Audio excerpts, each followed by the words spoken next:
আজ একটা ওয়ান পট ডিনারের রেসিপি আপনাদের সঙ্গে শেয়ার করছি। যারা একা থাকেন অথবা ঝটপট একটা কিছু ডিনার বানাতে চান তারা কিন্তু এই রেসিপিটা দেখতে পারেন। এটা এত কালারফুল এবং এত হেলদি একটা ডিনারের রেসিপি, অথবা ব্রেকফাস্টেও আপনি এটাই খেতে পারেন। চলুন দেখে নিন যে আমি কিভাবে করেছি। এর জন্য আমি করেছি, একটা পেঁয়াজকে কুচিয়ে নিয়েছি, লম্বা লম্বা করে কুচিয়েছি।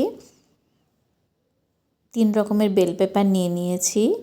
এটা একটু কালারফুল করার জন্যই আমি এগুলো নিয়েছি। আপনি ইচ্ছে হলে এর সঙ্গে গাজরও ব্যবহার করতে পারেন, অথবা শুধু এক রকমের বেল পেপারও ব্যবহার করতে পারেন, কোনো অসুবিধা নেই। এটা পুরোপুরি অপশনাল যে আপনি কী কী সবজি এটাতে ব্যবহার করবেন। তবে যে সবজি খুব সহজে খাওয়া যায়, অল্প সেদ্ধ হলেও খাওয়া যায়, সেই রকম সবজি এতে ব্যবহার করলে ভালো।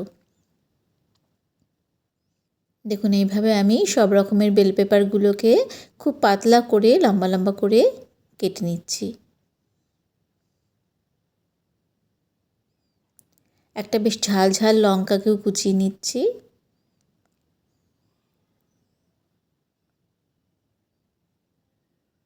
আর নিয়েছি 2টো রসুনের গাছ, যেটাও আমি সুন্দর করে তার এই শেপের সঙ্গে ম্যাচ করে একটু ধার ধার করে সাইড করে করে কেটে নিচ্ছি। শীতকালে কিন্তু রান্নাতে রসুনটা বেশি থাকলে শরীরের জন্যও ভালো হয় এবং খেতেও কিন্তু বেশ ভালো লাগে। দেখুন এটা কিভাবে এইভাবে কেটে নিচ্ছি, খুব পাতলা করে। সব কিছুই আমি খুব মিহি করে কাটার চেষ্টা করছি, যাতে রান্নাটা খুব সহজে এবং খুব তাড়াতাড়ি রান্নাটা হয়ে যায়।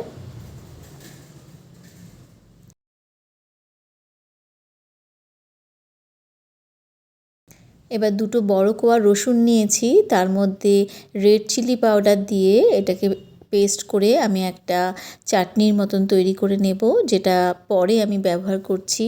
দেখবেন যে কিভাবে এটা কখন ব্যবহার করতে হয় সেটা পরে শেয়ার করব। কিছুটা ধনেপাতার যে ডাঁটিগুলো থাকে সেটাকেও কুচিয়ে নিতে হবে। এতে কিন্তু রেসিপিটাতে গন্ধটা খুব ভালো আসবে। এবং 2টো ডাবল কুসুমের ডিম নিয়েছি। এতে কিন্তু খুব সুন্দরভাবে দেখতে দারুণ হয়েছিল জিনিসটা। এবার দেখুন যে কীভাবে করছি। এবার নিয়েছি হোয়াইট অয়েল। অয়েলটা একটু কম পরিমাণেই আমি ব্যবহার করছি, কিন্তু আপনার ইচ্ছে হলে মাখনেও এটা করতে পারেন, অথবা আরেকটু বেশি হোয়াইট অয়েল ব্যবহার করতে পারেন। আমি এতে দিয়ে দিচ্ছি কুচনো পেঁয়াজ। দিয়ে পেঁয়াজটাকে কিছুক্ষণ নাড়াচাড়া করে দিয়ে দিতে হবে লঙ্কা কুচি। ডিনারে কোনো সবজি রান্না করতে ইচ্ছে না করলে এইভাবে কিন্তু ডিনারটা আপনি তৈরি করে নিতে পারেন। এরপর দিয়ে দিচ্ছি 1/2 চামচ মতন আদা রসুন বাটা। এটা কিন্তু অবশ্যই দেবেন বন্ধুরা। পেঁয়াজটাকে একটু ভেজে নেওয়ার পরে এতে দিয়ে দিচ্ছি আমি ধনেপাতা যে ডাঁটিগুলো কুচিয়ে রেখেছিলাম সেটাও দিয়ে দিচ্ছি, দিয়ে নাড়াচাড়া করে এরপরে আমাকে যেটা করতে হবে, যে ডিমগুলোকে ভেঙে এই পেঁয়াজ ভাজার উপরে দিয়ে দিতে হবে।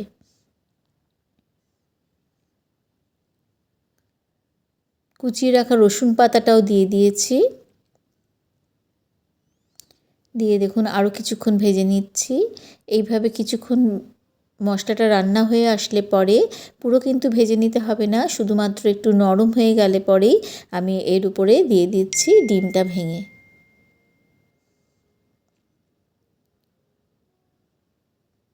ডিমটা ফেটিয়ে দিলে কিন্তু এখানে দেখতে ভালো লাগে না, তার জন্য এইভাবেই কিন্তু ডিমটাকে ভেঙে এটাতে ব্যবহার করতে হবে।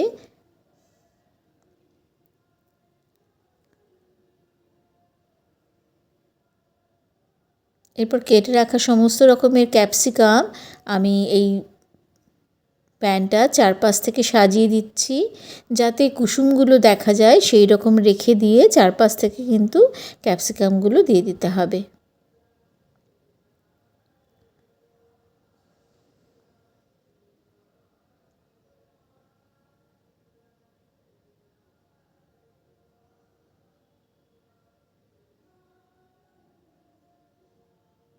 খুব সিমে আছেই কিন্তু আমি রান্নাটা করছি। এবার আন্দাজ মতো নুন দিয়ে দিতে হবে। এরপর দিয়ে দেব পরিমাণ মতন গোলমরিচ, যাতে বেশি একটু ঝাল ঝাল হয়। দিয়ে চাপা দিয়ে 2-3 মিনিট আমি রান্না করে নেব। এরপরে যে রসুন এবং রেড চিলি পাউডারটাকে আমি তৈরি করে রেখেছিলাম হামানদিস্তায়, সেইটাকে ডিমের ওপর দিয়ে দিচ্ছি। দিয়ে সেটাকেও ভালো করে ডিমের সাথে একটু লাগিয়ে দিতে হবে। এটা ইচ্ছে হলে আমি এখানে 2টো রসুন এবং অল্প পরিমাণেই রেড চিলি পাউডার দিয়েছি, যেহেতু ঝাল অত খেতে পারি না আমরা। আপনি ইচ্ছে হলে এটা কিন্তু আরও বেশি দিতে পারেন। দিয়ে ভালো করে ডিমটার উপরে একটু লাগিয়ে দিচ্ছি। দিয়ে এটা ঢাকা দিয়ে আমি আরও মিনিট 2 রান্না করে নেব।